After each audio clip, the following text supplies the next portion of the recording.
একজন ইহুদি যুবক সকালবেলা উহুদের মাঠে আসছেন, এসে জিজ্ঞাসা করছেন যে আমার আগে কি করা উচিত, আগে কি আমি যুদ্ধে যাব না আমি আগে মুসলিম হব।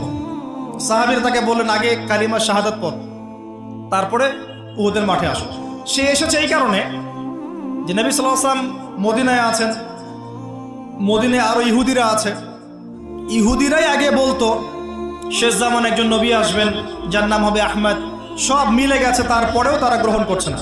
এই ছেলে সত্য চিনতে পেরেছে, সে চলে আসছে সত্যের কাছে, এসে ইসলাম কবুল করে যুদ্ধ করলো, শহীদ হয়ে গেল। নবী সাল্লাল্লাহু আলাইহি ওয়াসাল্লাম দেখলেন তার লাশটা, দেখে বলছেন যে এই যুবক